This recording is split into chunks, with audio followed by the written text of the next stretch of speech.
선택이 귀찮은 당신에게 콘텐츠를 추천해드립니다. 일취월장.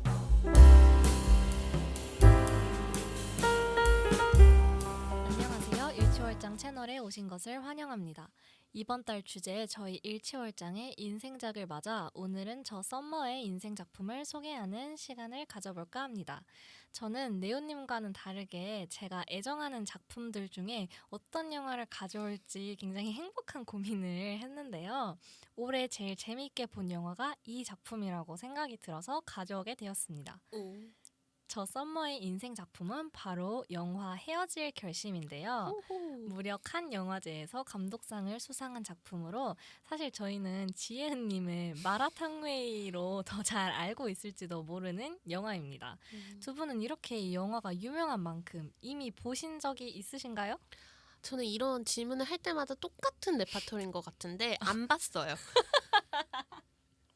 한 번도 봤다는 거를 제가 들은 적이 없어요. 일취월장 덕분에 제가 일취월장하고 있다. 정말 항상 다행입니다. 감사하다고 말씀드리고 싶고요. 네네. 이 영화가 굉장히 유명했지만 저는 항상 홍대병이 있는 사람으로서 모르고 지나쳐 가려고 했는데 이렇게 또 썸머님이 끄집어내 주셔서 저의 소양이 조금 더 향상되었다. 다행이네요. 네, 라고 생각합니다. 저는 당연히 유명한 영화니까 봤어요. 이렇게나 달라요. 유행을 따라가는 거죠. 선도자예요. 유행을 따라간다기보다는 영화를 저는 꽤 많이 보는 편인 것 같아요. 맞아요. 유명한 영화들. 저희 중에 제일 시네필인 것 같아요. 그리고 저는 이거 영화관에서 봤어요. 너무 좋았겠다. 혼자 가서 봤어요. 첫 번째 혼영이었어요. 너무 뭐야? 좋았겠다. 그러니까 그때 뭔가 시간이 되게 바빴는데 이거 꼭 봐야 되겠는 거예요. 그래가지고 봤던 것 같아요. 저 입소문이 이때 한참 많이 자자했어요. 나와가지고 그리고 이게 감독 자체가 워낙 유명하신 그렇죠. 분이고 맞아요. 그러니까. 사실 저도 네오님처럼 유명할 땐 안 봤어요. 그러고 조금 지나서 최근에 봤어요. 올해 전 본 것 같아요. 그러면 1부로 들어가서 본격적으로 작품 얘기를 나눠보도록 하겠습니다. 이 영화는 크게 1부와 2부로 나누어 볼 수 있기 때문에 저희도 한번 그 타임라인을 따라서 나누어 살펴보도록 하겠습니다. 자신이 해결할 사건이 없으면 살아갈 의욕이 없는 열정 넘치는 형사 혜주는 기도준이라는 남성의 사망 사건을 담당하게 되고 조사 과정에서 피해자의 아내인 설애를 만나게 됩니다.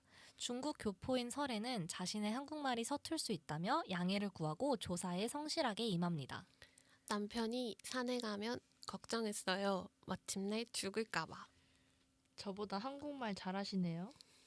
혜주는 어딘가 서늘한 말투를 구사하는 설애를 흥미로운 눈빛으로 쳐다봅니다. 남편이 죽었지만 굉장히 침착해 보이는, 또 서투른 한국말을 구사하며 피식피식 웃곤 하는 설애. 설애는 어떤 인물인 것 같은가요? 저는 제가 먼저 말을 하자면 저는 설애가 속을 알 수 없는 사람이라고 그쵸. 하는 게 저의 첫 인상이에요. 왜냐면 일단 이 영화를 처음 봤을 때는 남편이 죽었는데 아내잖아요. 그러니까 누가 봐도 약간 수상하게 볼 수밖에 없어요. 그쵸. 약간 드라마나 묘미자. 영화를 많이 보면은 보통 아내가 범인인 경우가 많으니까. 그래서 되게 의심의 눈초리로 봤는데 마침내 죽을까봐라는 말을 한 걸 보고 그러고 혼자 웃어요. 피식.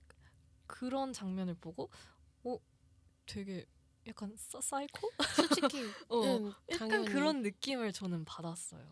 저도 비슷했던 것 같은데 근데 좀 많은 이 사람한테 많은 서사가 있겠구나? 좀 많이 다쳐와서 이렇게 된 건가? 라는 생각도 살짝 드는? 저도 똑같이 속을 알 수 없는 인물로 생각을 했지만 제가 영화를 다 보고 다시 생각해봐서 그런 것 같긴 한데 많이 다쳐본 전의 경험들이 뭔가 아팠을 것 같은 그런 모먼트들도 있겠다 싶은 것 같아요. 그러면 네오님은 영화를 끝까지 다 본 지금의 입장에서 설애라는 인물을 이해할 수 있어요? 이해는 못하겠는데 뭔가 제 감정이 좀 아픈 손가락처럼 아픈 느껴지는 손가락? 부분도 있는 것 같아요. 저는 속을 모르겠는 사람도 있을 수 있지만 그 내면이 엄청 강한 사람? 오히려? 네, 그러니까 그 어떤 외부의 자극이 와도 꿈쩍 않는, 그리고 뭔가 이런 불법적인 일을 하고도 자기 손으로 다 감당할 수 있는, 그러니까 이게 머리가 좋아서만 범죄를 저지를 수 있는 건 아니잖아요. 그 그쵸. 결과까지 내가 감당할 수 있는 사람이 그런 걸 저지른다고 저는 생각한단 말이에요. 근데 그런 것도 기꺼이 할 수 있는. 근데 심지어 타국에서도 그게 가능한. 내 언어가 아니고 내 환경이 아닌 곳에서도 불법 행위를 저지르고 추후 처리까지 가능할 정도로 굉장히 좋게 말하면 내면이 단단한? 담대한 사람인가? 네, 엄청 담대하고 좀 여리여리한 외면과 달리 엄청 강하다. 이 사람 내실이 엄청나다. 근데 맞는 것 같아요. 왜냐면은 이 영화 후반부에 보면은 이제 중국 사철성이라는 남자에게 막 맞다가 포크로 팍 찌르고 내가 10분만 봐준다고 했지 이러면서 그쵸. 엄청 돌변하잖아요. 그런 걸 보면 감정에 변화가 없어요. 오. 그러니까 사람이 감정을 쓰잖아요. 인간이 누구나. 근데 이게 좋음도 있고 슬픔도 있고 무서움도 있고 이런데 이 사람은 그 어떤 감정이 와도 좀 무쇠예요. 무쇠. 제가 느끼기에. 그래서 이게 많이 뭔가를 겪어서 이렇게 된 거라고 저는 생각을 했던 것 같아요. 그래서 아픈 손가락처럼 느껴지는 거예요. 난 본투비라고 생각했던 것 같아요. 그 아. 아몬드의 그 윤재처럼 살짝 아 진짜요? 타고나기를 성향 자체가 좀 이렇게 그렇게 태어났다? 네. 저는 둘 중에 따지자면은 네오님 쪽인 것 같아요. 설애가 겪은 일이 많긴 하잖아요, 사실. 뭔가 과거에 네. 아픔이 많은 사람이고 겪은 일이 많아서 이제 뭘 해도 그냥 무던해진 그게 사람을 죽이는 거라고 할지라도 약간 그런 느낌이었어요. 저는. 그러면 반대로 남자 주인공인 혜준이 있잖아요. 혜준이 보면은 되게 설애가 처음 등장하는 장면에서부터 설애한테 눈을 못 뗀단 말이에요. 그리고 되게 맛있는 비싼 초밥도 사주죠. 맞아요. 그 고경표 씨한테는 안 사주면서 화가 바득바득 나셨더라고요. 책상을 쾅 치세요. 그런 혜주는 설애를 조사실에서 보고 첫눈에 반한 걸까요? 어떤 부분에서 혜주는 설애에게 매력을 느낀 것 같으신가요? 이게 끌림 아닌가요? 네, 아까 저희가 말했던 네. 그러니까 녹음하기 전에 말했던 끌림인 것 같아요. 이게 끌리는 사람의 대표적인 예인 것 같아요. 뭔가 성애적인 그런 이성적인 끌림을 딱 받았던 것 같아요. 와, 좋겠다. 근데 양쪽이 둘 다? 둘 다 가능성이 있었다. 서로에게. 그리고 그 서로 비슷한 종족임을 느꼈다고 막 그런 말이 있었잖아요. 저는 그 의미도 아까 제가 설의 캐릭터 해석을 진짜 감정에 어떤 감정이든 요동치지 않는 사람이라고 했는데 이 영화에서 유일하게 설의 감정이 요동쳤던 부분이 이 혜준에 대한 사랑이라고 생각을 하거든요.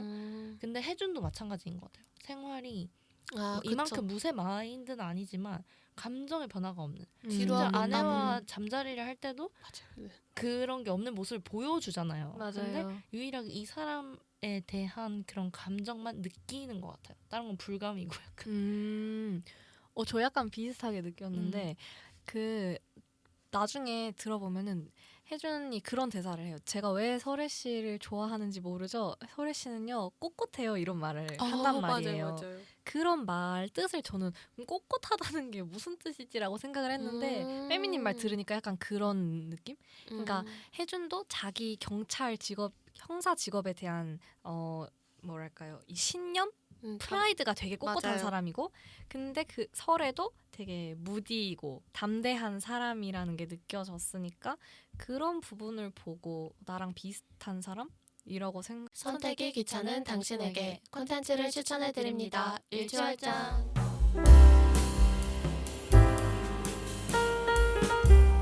안녕하세요. 일취월장 채널에 오신 것을 환영합니다. 이번 달 주제 저희 일취월장의 인생작을 맞아 오늘은 저 썸머의 인생 작품을 소개하는 시간을 가져볼까 합니다. 저는 네오님과는 다르게 제가 애정하는 작품들 중에 어떤 영화를 가져올지 굉장히 행복한 고민을 했는데요. 올해 제일 재미있게 본 영화가 이 작품이라고 생각이 들어서 가져오게 되었습니다. 저 썸머의 인생 작품은 바로 영화 헤어질 결심인데요. 무려 칸 영화제에서 감독상을 수상한 작품으로 사실 저희는 지혜은님의 마라탕웨이로 더 잘 알고 있을지도 모르는 영화입니다. 두 분은 이렇게 이 영화가 유명한 만큼 이미 보신 적이 있으신가요? 저는 이런 질문을 할 때마다 똑같은 레파토리인 것 같은데 안 봤어요. 한 번도 봤다는 거를 제가 들은 적이 없어요. 일치월장 덕분에 제가 일치월장하고 있다. 정말 항상 다행입니다. 감사하다고 말씀드리고 싶고요. 네네. 이 영화가 굉장히 유명했지만 저는 항상 홍대병이 있는 사람으로서 모르고 지나쳐 가려고 했는데 이렇게 또 썸머님이 끄집어내 주셔서 저의 소양이 조금 더 향상되었다. 다행이네요. 네, 라고 생각합니다. 저는 당연히 유명한 영화니까 봤어요. 이렇게나 달라요. 유행을 따라가는 거죠. 선도자예요. 유행을 따라간다기보다는 영화를 저는 꽤 많이 보는 편인 것 같아요. 맞아요. 유명한 영화들. 저희 중에 제일 시네필인 것 같아요. 그리고 저는 이거 영화관에서 봤어요. 너무 좋았겠다. 혼자 가서 봤어요. 첫 번째 혼영이었어요. 너무 뭐야? 좋았겠다. 그러니까 오. 그때 뭔가 시간이 되게 바빴는데 이거 꼭 봐야 되겠는 거예요. 그래가지고 봤던 것 같아요. 저 입소문이 이때 한참 많이 자자했어요. 나가지고 그리고 이게 감독 자체가 워낙 유명하신 그렇죠. 분이고 맞아요. 그러니까. 사실 저도 네오님처럼 유명할 땐 안 봤어요. 어. 그러고 조금 지나서 최근에 봤어요. 올해 전 본 것 같아요. 그러면 1부로 들어가서 본격적으로 작품 얘기를 나눠보도록 하겠습니다. 이 영화는 크게 1부와 2부로 나누어 볼 수 있기 때문에 저희도 한번 그 타임라인을 따라서 나누어 살펴보도록 하겠습니다. 자신이 해결할 사건이 없으면 살아갈 의욕이 없는 열정 넘치는 형사 혜주는 기도준이라는 남성의 사망 사건을 담당하게 되고 조사 과정에서 피해자의 아내인 설애를 만나게 됩니다. 중국 교포인 설애는 자신의 한국말이 서툴 수 있다며 양해를 구하고 조사에 성실하게 임합니다. 남편이 산에 가면 걱정했어요. 마침내 죽을까봐. 저보다 한국말 잘하시네요. 혜주는 어딘가 서늘한 말투를 구사하는 설애를 흥미로운 눈빛으로 쳐다봅니다. 남편이 죽었지만 굉장히 침착해 보이는, 또 서투른 한국말을 구사하며 피식피식 웃곤 하는 설애. 설애는 어떤 인물인 것 같은가요? 저는 제가 먼저 말을 하자면 저는 설애가 속을 알 수 없는 사람이라고 그쵸. 하는 게 저의 첫 인상이에요. 왜냐면 일단 이 영화를 처음 봤을 때는 남편이 죽었는데 아내잖아요. 그러니까 누가 봐도 약간 수상하게 볼 수밖에 없어요. 그쵸. 약간 드라마나 용의자. 영화를 많이 보면은 보통 아내가 범인인 경우가 많으니까. 그래서 되게 의심의 눈초리로 봤는데 마침내 죽을까봐라는 말을 한 걸 보고 그러고 혼자 웃어요. 피식. 그런 장면을 보고 되게 약간 사이코? 솔직히 약간 당연히 그런 느낌을 저는 받았어요. 저도 비슷했던 것 같은데 근데 좀 많은 이 사람한테 많은 서사가 있겠구나. 좀 많이 다쳐와서 이렇게 된 건가라는 생각도 살짝 드는. 저도 똑같이 속을 알 수 없는 인물로 생각을 했지만 제가 영화를 다 보고 다시 생각해봐서 그런 것 같긴 한데 많이 다쳐본 전의 경험들이 뭔가 아팠을 것 같은 그런 모먼트들도 있겠다 싶은 것 같아요. 그러면 네오님은 영화를 끝까지 다 본 지금의 입장에서 설애라는 인물을 이해할 수 있어요? 이해는 못하겠는데 뭔가 제 감정이 좀 아픈 손가락처럼 아픈 느껴지는 손가락? 부분도 있는 것 같아요. 저는 속을 모르겠는 사람도 있을 수 있지만 그 내면이 엄청 강한 사람? 오히려? 네, 그러니까 그 어떤 외부의 자극이 와도 꿈쩍 않는, 그리고 뭔가 이런 불법적인 일을 하고도 자기 손으로 다 감당할 수 있는, 그러니까 이게 머리가 좋아서만 범죄를 저지를 수 있는 건 아니잖아요. 그 그쵸. 결과까지 내가 감당할 수 있는 사람이 그런 걸 저지른다고 저는 생각한단 말이에요. 근데 그런 것도 기꺼이 할 수 있는, 근데 심지어 타국에서도 그게 가능한, 내 언어가 아니고 내 환경이 아닌 곳에서도 불법 행위를 저지르고 추후 처리까지 가능할 정도로 굉장히 좋게 말하면 내면이 단단한? 담대한 사람인가? 네, 엄청 담대하고 좀 여리여리한 외면과 달리 엄청 강하다. 이 사람 내실이 엄청나다. 근데 맞는 것 같아요. 음. 왜냐면은 이 영화 후반부에 보면은 이제 중국 사철성이라는 남자에게 막 맞다가 포크로 팍 찌르고 내가 10분만 봐준다고 했지 이러면서 그쵸. 엄청 돌변하잖아요. 그런 걸 보면 감정에 변화가 없어요. 오. 그러니까 사람이 감정을 쓰잖아요, 인간이 누구나. 근데 이게 좋음도 있고 슬픔도 있고 무서움도 있고 이런데 이 사람은 그 어떤 감정이 와도 좀 무쇠예요, 무쇠.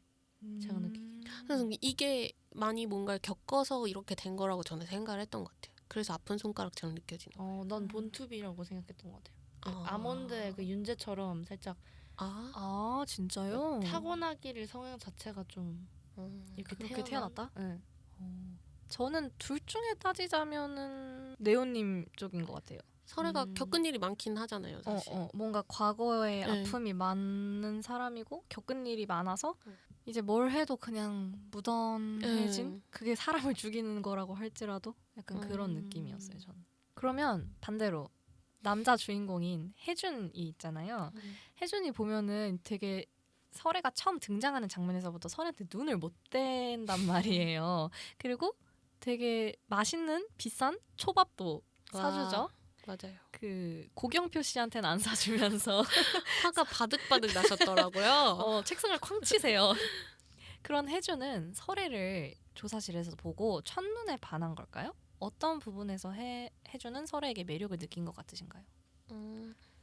이게 끌림 아닌가요? 네, 아까 저희가 말했던 네. 그러니까 녹음하기 전에 말했던 끌림인 것 같아요. 이게 끌리는 사람의 대표적인 예인 것 같아요. 뭔가 성애적인 그런 이성적인 끌림을 딱 받았던 것 같아요. 와, 좋겠다. 근데 양쪽이 둘 다? 둘 다 가능성이 있었다, 서로에게. 그리고 그 서로 비슷한 종족임을 느꼈다고 막 그런 말이 있었잖아요. 저는 그 의미도 아까 제가 설의 캐릭터 해석을 진짜 감정에 어떤 감정이든 요동치지 않는 사람이라고 했는데 이 영화에서 유일하게 설의 감정이 요동쳤던 부분이 이 혜준에 대한 사랑이라고 생각을 하거든요. 근데 혜준도 마찬가지인 것 같아요. 생활이 뭐 이만큼 무쇠 마인드는 아니지만 감정의 변화가 없는. 진짜 지루하고 아내와 잠자리를 할 때도 맞아요. 그런 게 없는 모습을 보여주잖아요. 근데 맞아요. 유일하게 이 사람에 대한 그런 감정만 느끼는 것 같아요. 다른 건 불감이고 약간. 저 약간 비슷하게 느꼈는데 그 나중에 들어보면은 혜준이 그런 대사를 해요. 제가 왜 설혜 씨를 좋아하는지 모르죠. 설혜 씨는요 꼿꼿해요 이런 말을 한단 말이에요. 맞아요. 그런 말 뜻을 저는 꼿꼿하다는 게 무슨 뜻이지라고 생각을 했는데 빼미님 말 들으니까 약간 그런 느낌? 그러니까 혜준도 자기 경찰 직업, 형사 직업에 대한 뭐랄까요 이 신념? 프라이드가 되게 꼿꼿한 맞아요. 사람이고 근데 그 설에도 되게 무디이고 담대한 사람이라는 게 느껴졌으니까 그런 부분을 보고 나랑 비슷한 사람이라고 생각을 해서 반한 건가라는 생각이 드네요. 외적 취향도 확실히 맞는 것 같아요. 아무래도 그게 너, 중요했겠죠. 아무래도 설엔 너무 예뻐. 진짜 예쁘게 나와요. 진짜 타웨이님이. 진짜 예뻐서 그런 것 같긴 한데 진짜 예뻐요. 진짜 예쁘게 나와요. 그래서 저는 이 영화 보고 만추도 볼까? 뭔가 탕웨이님의 다른 영화도 한번 봐볼까라는 생각도 들었어요. 혜주는 설애가 용의자임을 핑계삼아 그녀의 일거수일투족을 감시하기 시작합니다. 그러다가 어느 날에는 설애에게 들키기도 하는데요. 혜주는 그녀에 대해 자신이 알게 되는 정보들을 애플워치의 녹음을 통해 기록합니다. 그러다가 그녀가 길고양이에게 중국말로 중얼거리는 말을 듣고 번역해봅니다. 그 친절한 형사의 심장을 가져다 주세요. 난 좀 갖고 싶네. 이 영화는 이런 명대사가 굉장히 많은 작품이라고 저는 생각이 들었는데요. 두 분은 혹시 기억에 남는 대사나 혹은 장면이라도 좋아요. 뭔가 그런 게 있었나요? 일단 방금 제가 읽은 이 대사를 생각하면 저는 이걸 한 3번 봤거든요. 이번까지 포함해서. 근데 처음에는 심장을 가져다 주세요? 죽이겠다는 건가?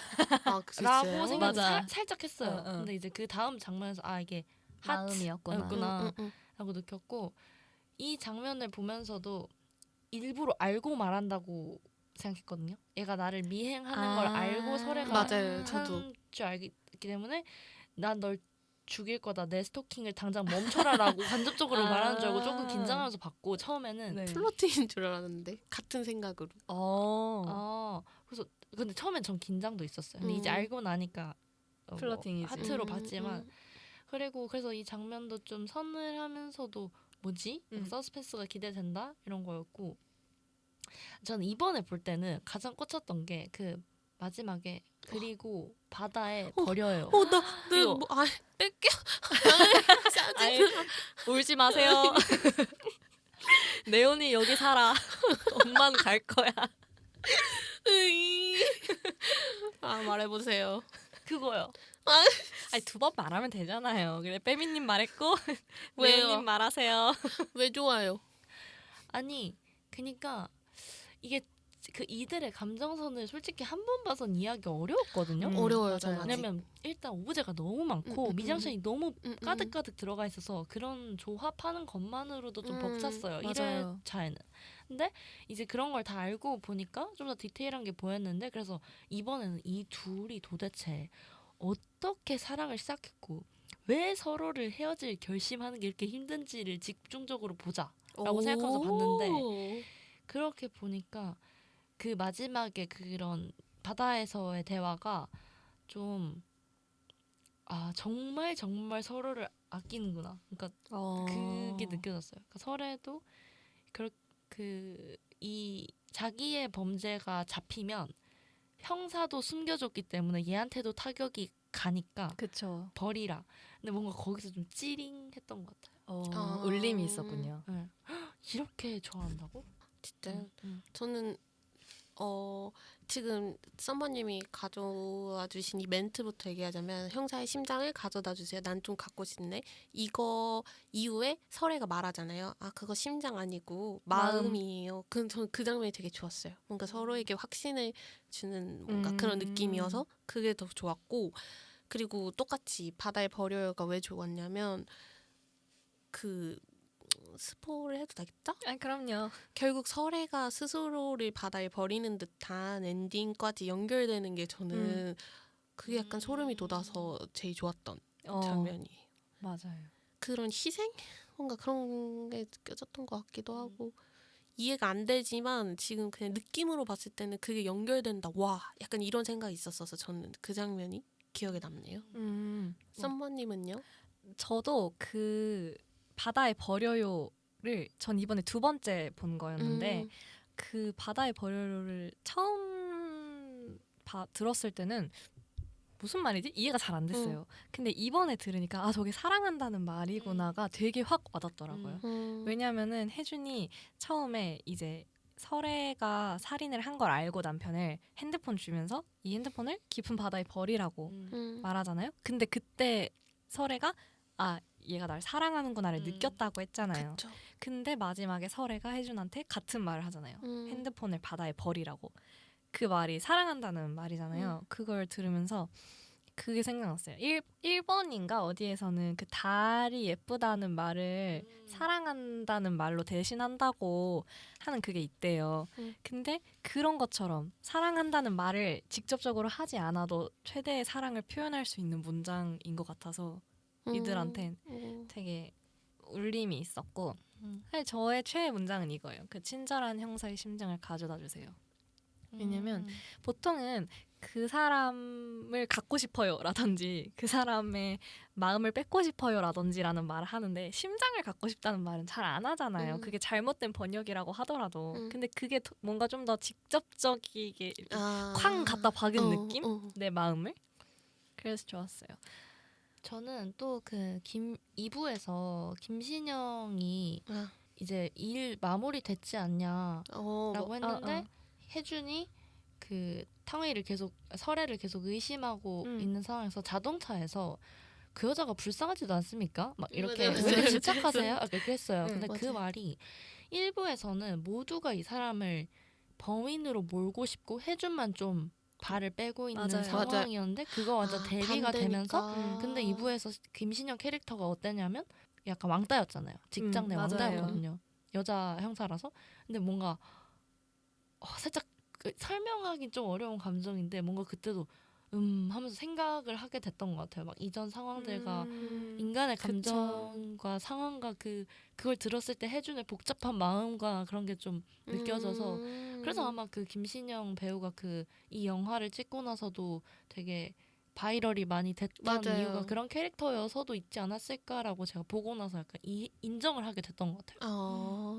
맞아요. 너무 잘 연기를 해주셨다. 거기도 스쳐가는 캐릭터인데 고경표랑 그러니까 조수 형사들도 맞아요. 되게 뭔가 묘하게 생각 많이 하게 되는 음, 음, 그런 음. 인간 캐릭터를 음. 갖고 있었어요. 맞아요. 그 얘기는 잠시 있다가 하도록 아, 준비되어 하겠고요. 있군요. 그리고 저는 이 대사도 좋았어요. 왜 그런 남자랑 결혼했냐고 두 번째 만났을 때 이포에서 물으니까 맞아요. 다른 남자하고 헤어질 결심을 하려고. 근데 그쵸. 이 영화의 제목이 딱 직접적으로 나오는 처음이자 마지막 장면이잖아요. 맞아요. 헤어질 결심을 하려고. 음, 그래서 제목이 헤어질 결심이구나. 맞아요. 저는 오는. 전 약간 영화 안에서 이렇게 제목이 딱 나오면 좀 카타르시스가 있거든요. 저도. 그게 되게 잘 느껴졌던. 왜냐면 또 어려운 영화인데 그래도 짚어준 느낌이 있어서 고마웠던 것 같아요. 전. 그래서 저는 이 문장을 듣고 마지막 장면을 보면서 결국 헤어질 결심을 못했네? 못하고 끝났네? 라고 제가 생각했던 것 같아요. 한 거 결심을 한 아니에요? 거 아니에요? 완전 성공한 것 같다고 생각했는데. 헤어진 거지 결심을 한 거는 아니라고 생각해요. 해준 입장에서는 어쨌든. 그쵸. 그러니까 혜준은 헤어질 결심을 하려고 하지 않았던 것 같아요. 설애가 일방적으로 이 남자와 그쵸. 헤어질 결심을 하겠다고 저는 생각을 했거든요. 근데 난 쌍방이 다 하려고 했다고. 생각했어요? 네. 오.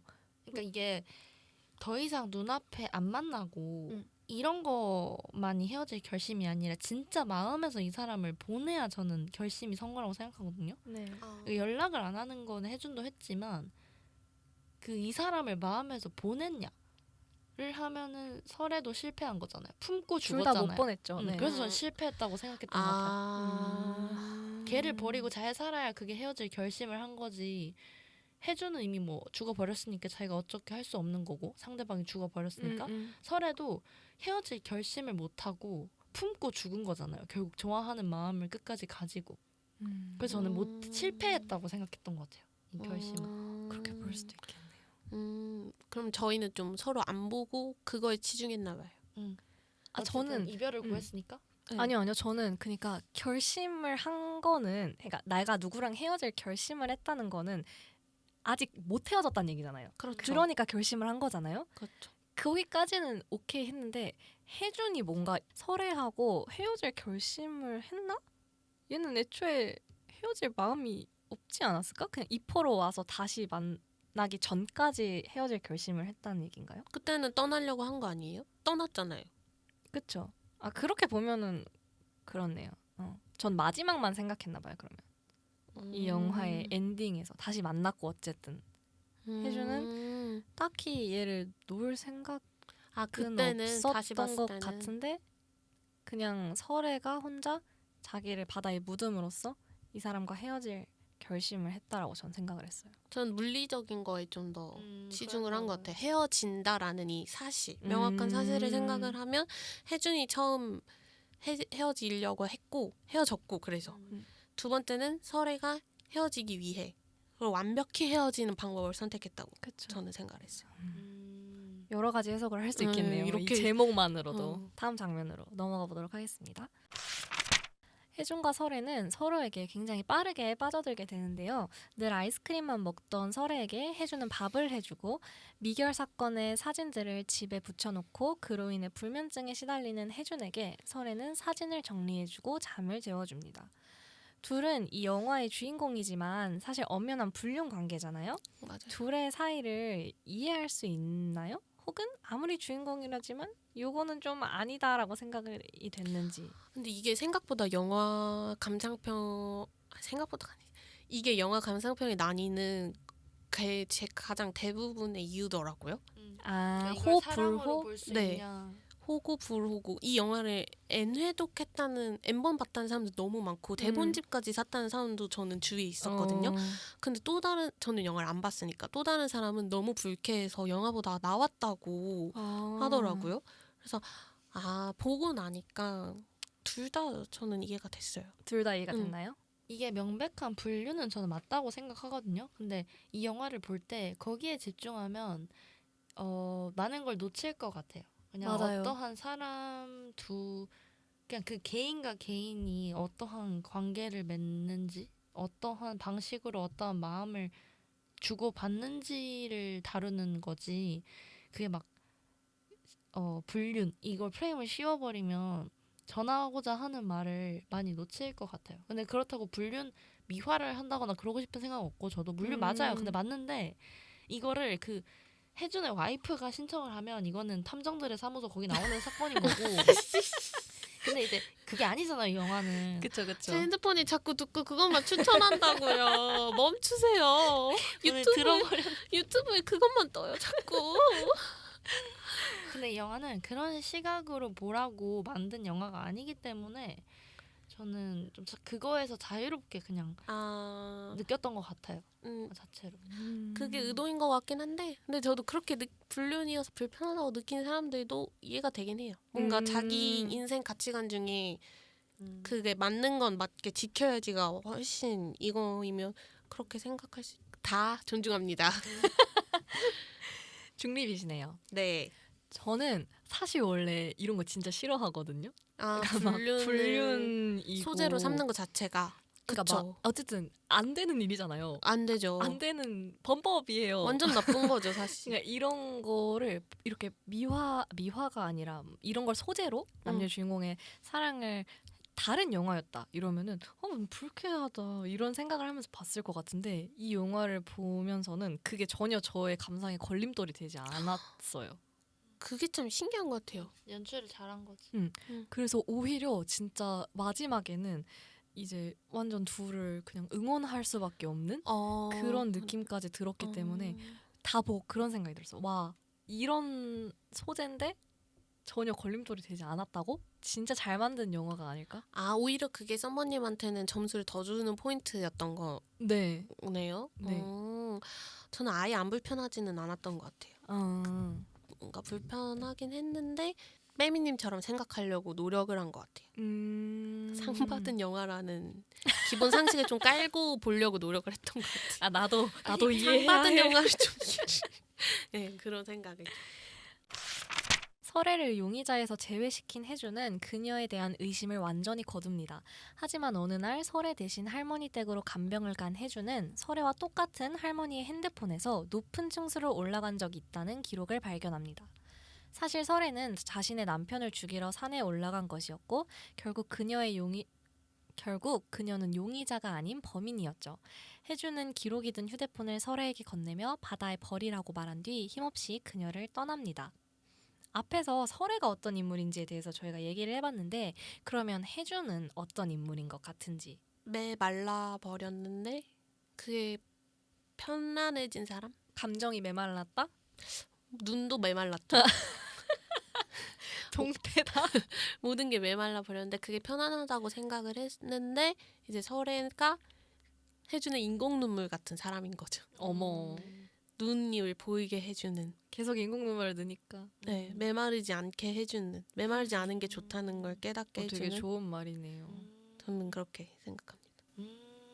진동이 하나 울리고 있는 것 같은데. 아니, 왜냐면 그 인공 눈물 오브제를 왜 썼을까에 대한 저는 생각했었어요. 스스로의 대답을 못 했었거든요. 그건 잘 모르겠어서. 근데 이렇게 해석하면 맞는 것 같아서 그걸 받아들이는 과정이었습니다. 뿌듯하네요. 저는 좀 그냥 가볍게 말하면 홍대병이고 좀 진지하게 말하면 자기가 굉장히 특별하다는 착각 속에 살고 그게 삶의 원동력이 되는 사람 같아요.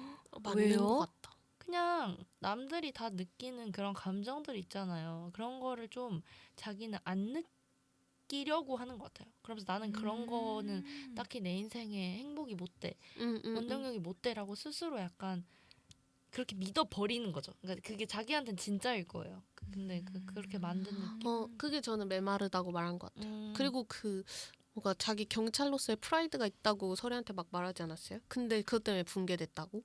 그런 면에서도 뭔가 자기 일을 좀 특별하게 그러니까 생각하는. 왜 그러면 다리를 안 다쳤는데 내가 이쪽 다리를 못 쓴다고 생각해서 절뚝거리다 보면 진짜로 여기 다리에 이제 근육이 빠지는 그런 느낌으로다가 그냥 평범하게 태어났는데 평범한데 병이 있는 게 아닌데 자기는 되게 다르다고 생각을 해서 그렇게 자꾸 자기를 몰아세우는 것 같아요. 그래서 홍대병이라고. 그래서 이제 그냥 가볍게 말하면 홍대병. 신기하네요. 저는 그렇게는 한 번도 안 느낀 것 같아요. 음. 그러니까 그게 다 반대 의견이에요가 아니라 진짜 새로운 시각이에요. 그렇게 느꼈다는 게. 그래서 다음에 또 볼 때는 뭔가 그런 부분을 집중적으로 보면 좋을 것 같네요. 썸머님은 혜준이 어땠어요? 저는 그냥 되게 격하게 말하면 앞뒤가 다른 사람? 왜냐면은 자기는 형사로서의 신념이 굉장히 중요하다고 말을 했는데 자기가 가장 큰 신념을 저버리는 일을 한 거잖아요. 이 영화 내내. 근데도 굉장히 뭔가 차분하고 뭔가 혜준이도 되게 꼿꼿한 것 같아요. 사람이. 되게 단단한 얇은 벽 같은 느낌? 맞아. 얇은 벽. 그래서 알다가도 모르겠다 약간 이렇게 봤어요 저는. 그러면 이건 저의 개인적인 궁금증인데요. 혜주는 설애에게 자신이 완전히 붕괴됐다고 말을 하잖아요. 그런 말을 하면서 사랑을 고백을 한 건데 누군가가 자신의 벽을 무너뜨리는 게 사랑인가요? 누군가 자신의 일부를 허물어야만 그게 사랑이 충족이 되는지 전 영화를 보다가 조금 궁금해졌어요. 그건 아닌 것 같아요. 근데 무너뜨려야만 사랑은 아니라고 생각하거든요. 네. 근데 그런 말이랑 오히려 더 닮아 있는 것 같아요. 그 사람은 이거 사랑이랑 별개로 자기 세상을 확장시켜준 사람을 잊지 못한대요. 사람. 자신의 세계를. 그런 느낌인 것 같아요. 그러니까 그게 꼭 사랑이 아니더라도 혜준의 그 벽을 무너뜨린 사람인 것 같긴 해요. 설애가. 그래서 못 잊는 것 같아요. 근데 그 이제 거기에 사랑의 감정도 껴있는 관계인 거지. 여기는. 그래요? 저는 많이 높은 온도의 사랑이라고 생각했어요. 누군가를 무너뜨리는 사랑이. 엄청 뜨거운 온도의 사랑. 사랑에도 단계가 있다면 네. 맥시멈? 그래서 한 번쯤 해봐야 되는 사랑이라고 생각하지만 그게 누군가를 결혼할 평생 갈 사랑이 되면 안 된다고 생각하는 느낌? 좀 위험한 사랑? 네, 많이 위험하고 다칠 수밖에 없는 사랑. 근데 맥시멈이니까 한 번은 해봐야 되지 않나? 이런 생각? 그 한 번이 온 거 아닐까요? 얘네한테도. 그쵸. 다치잖아요, 그리고. 설애에겐 심지어 처음이자 마지막이야. 근데 뭐 늘 말하지만 타이타닉 러브를 추구하는 저에게 한 번은 있어야. 안 된다고 했죠 제가. 그래서 안 할 거예요. 아무튼 한 번은 사랑하는 있어요. 사람이 막 죽자 하면은 죽으면 안 돼요. 그러니까 안 된다고요. 네, 안 돼요. 하지만 사랑인 건 확실한 것 같아요. 그러니까 정열적인 사랑에다 맥시멈의 사랑. 그게 건강하고 나쁘고를 떠나서 알겠습니다. 여기까지 한 단락이 마무리되면서 1부가 끝나고 2부가 시작됩니다. 둘이 헤어지고 13개월이 지났고 혜주는 전에 근무하던 부산에서 이포라는 지역으로 전근을 갑니다. 그 사이 새 남편과 결혼한 설애는 빚쟁이 남편을 데리고 이포로 이사를 오게 되는데요. 혜준이 그랬던 것처럼 그의 곁을 맴돌며 자신의 생각을 녹음해 기록하는 설애. 둘은 결국 시장에서 재회하게 됩니다. 그리고 바로 다음날 설애의 새로운 남편이 죽은 채 발견되고 이를 혜준이 수사하게 됩니다. 그는 설애에게 화를 내며 이번엔 그냥 넘어가지 않겠다고 말하는데요. 헤어질 결심 속에는 주인공인 박해일 씨와 탕웨이 씨 외에도 굉장히 굵직한 조연들이 많이 나오잖아요. 아까도 잠깐 말을 했는데 혹시 기억에 남는 인물이 있다면? 저는 고경표 씨인 것 같아요. 아무래도 고경표 씨 좋아할 것 같았어요. 제가요? 그런 제가요? 살짝 캐릭터를 좋아하시잖아요. 아, 그런가? 그냥 이 캐릭터의 인물 자체에 빠져서 호감, 비호감 이런 거 다 떠나서 정말 캐스팅으로 봤을 때 이 캐릭터와 배우가 착붙인가로 봤을 때 고경표 배우님이 그동안 해왔던 이미지와 너무 착붙이라고 그쵸. 생각했어요. 그 배우님이 하시는 악역의 스타일과 이 고경표 배우님 맡은 캐릭터가 이거 아니면 누가 고경표 아니면 누가 해라는 생각이 가장 들었던 조연이어서 저는 생각이 들었고 또 사실 이제 입금 후 고경표님 모습을 많이 봤는데 엄청 얄쌍하게 맞아요. 입금 전으로 나오시더라고요. 완전 얄쌍은 아니지 않았어요? 아 그래요? 제 눈에는 요즘 제가 히메카 고경표를 많이 봐서 그런가? 저는 그래서 캐스팅적인 측면으로 봤을 때는 고경표 배우님이다. 빼미님은요? 혜준 와이프? 이정현님?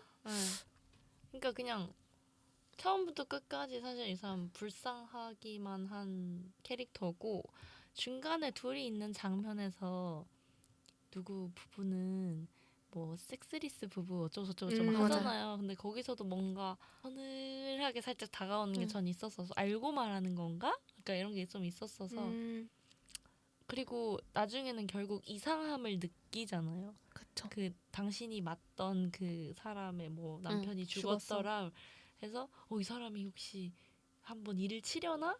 라고 계속 봤는데 그런 미미한 역할이었지만 그래도 그냥 아까 다른 인물들 말했으니까 근데 그 결국 본인도 다른 남자와 떠났잖아요. 그쵸. 그건 괜춘? 뭐 괜찮다 아니다를 떠나서 어쨌든 이 헤어질 결심은 이 두 인물과 그들의 관계에 집중되어 있어서 다른 사람들의 스토리를 모르니까 그냥 뭐 사실 불쌍하기만 한 인물이지 않아요? 이 그래요? 영화에서는 저 불쌍하다고 그렇게 크게 안 느낀 것 같은데. 맞아요. 저도. 가만히 별로- 있다가 피해받은 거 아니에요? 자기가 주체적으로 피해를 만들진 않았잖아요. 만들진 않았죠. 피해 받은 게 맞는데. 근데 저는 둘이 너무 달랐다고 생각을 해요. 응. 그러니까 그런 장면이 있잖아요. 혜준이 수선을 해서 코트에 주머니를 막 열 몇 개를 넣고 다니잖아요. 근데 그 주머니 속에서 뭐가 어디 있는지 설에는 단번에 찾아내는데 이정현님은 몇 년을 같이 살았을 텐데 못 찾고 엄청 뒤적거리신단 말이에요. 그리고 굉장히 이정현님의 캐릭터가 뭔가 남편과의 성적인 걸 굉장히 강조하는 그런 캐릭터로 나오잖아요. 그런 부분이 혜준에게는 되게 감옥 같지 않았을까라고 저는 생각을 했어요. 그쵸. 그런 모먼트들이 완전 있었죠.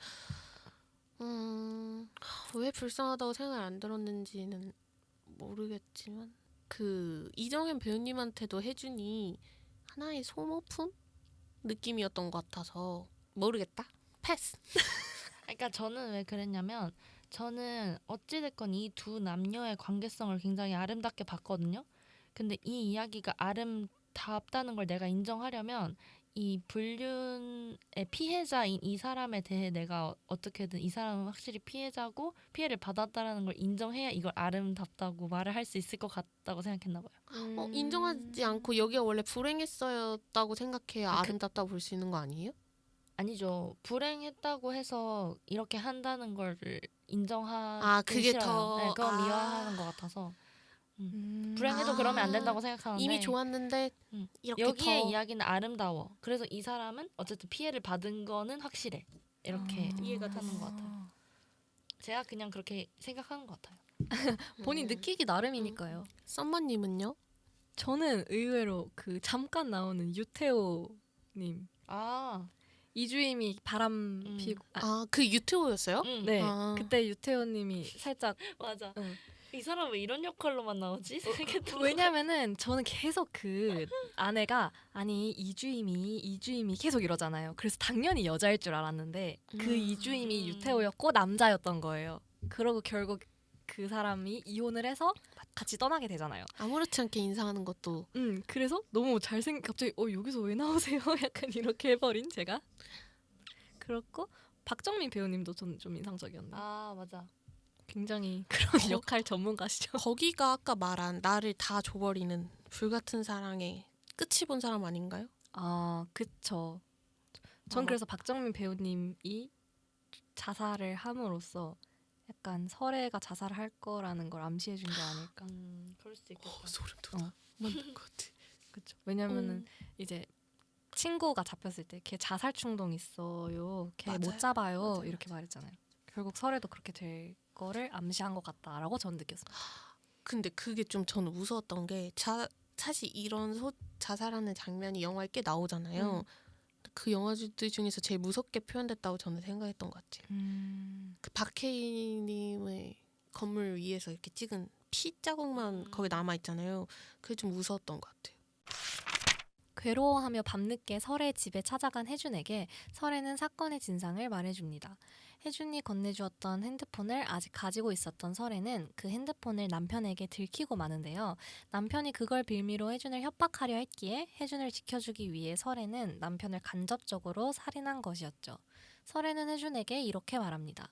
날 사랑한다고 말한 순간 당신의 사랑이 끝났고 당신의 사랑이 끝난 순간 내 사랑이 시작됐죠. 폰은 바다에 버려요. 깊은 곳에 빠뜨려서 아무도 못 찾게 해요. 혜주는 이 말에 대해 언제 자신이 사랑한다고 말을 했냐고 묻습니다. 혜주는 처음부터 끝까지 설애를 계속 사랑했을까요? 혹은 설애의 말대로 1부가 끝나면서 혜준의 사랑은 끝이 났을까요? 저는 안 끝났다고 생각했던 것 같아요. 저도. 저도. 근데 자각을 못했다 본인이? 해피했다라고 생각했어요. 그 홍대병이 여기도 좀 미쳤나 보다. 아 회피. 네. 사랑한다고 내가 언제 말했어요? 라고 물어보잖아요. 그 말의 의미가 내가 언제 너를 사랑한다고 말을 했어? 를 물어본 걸까요? 아니면 내가 언제 널 사랑했어? 를 물어본 걸까요? 전 전자라고. 근데 둘 다인 것 같기도 하고. 전 그 장면 때문에 얘가 자각을 못하고 있나? 그건 아닐 것 같은데 라는 생각을 했거든요. 근데 영화를 보면서는 전자라고 생각했어요. 왜냐면 뜨끔해서 그렇게 말하는 것 같다는 생각을 했어요. 내가 얘를 사랑하기는 했는데 사랑한다고 표현한 적은 아니까 자기도 무서우니까 사랑한다고 표현한 적은 없다. 그렇게 안 하려고 애썼는데 내가 언제 말했지? 라고 물어본다고 생각했어요. 저 비슷한데 저는 진짜로 내가 언제 말을 했어? 이게 아니라 말 안 한 거 아는데 네가 어떻게 그렇게 확신을 가지고 내가 너에게 마음을 표현했다고 말을 하지? 괘씸해. 아니 뜨끔. 뜨끔 맞는데 그 아. 노면 너무 해준 괘씸해. 우우. 제3자에서 예. 해피형이에요. 해피형. 댓글 달았어요 방금. 괘씸해. 그렇구나. 그런 것 같네요. 그러니까 회피형은 괘씸해. 전 진짜 자기가 언제 말했어? 라고 말한다고 생각했어요. 글자 그대로. 내가 언제 너를? 그러니까 바다에 빠뜨리라고 했지 사랑한다고는 안 했잖아. 이렇게 말하는 맞아요. 줄 알았어요. 그것도 있는 거죠. 언젠가 산에서 혜준에게 버리지 않은 핸드폰을 건네주며 설애는 이 휴대폰으로 재수사를 하라고 붕괴 이전으로 돌아가라고 말합니다. 난 혜준 씨의 미결 사건이 되고 싶어서 이포에 갔나 봐요. 벽에 내 사진 붙여놓고 잠도 못 자고 오로지 내 생각만 해요. 미결 사건을 집에 붙여둔다는 사실을 아는 설애는 혜준의 미결 사건이 되고 싶어서 바다 깊숙이 자신을 묻으며 이 영화는 끝나게 됩니다.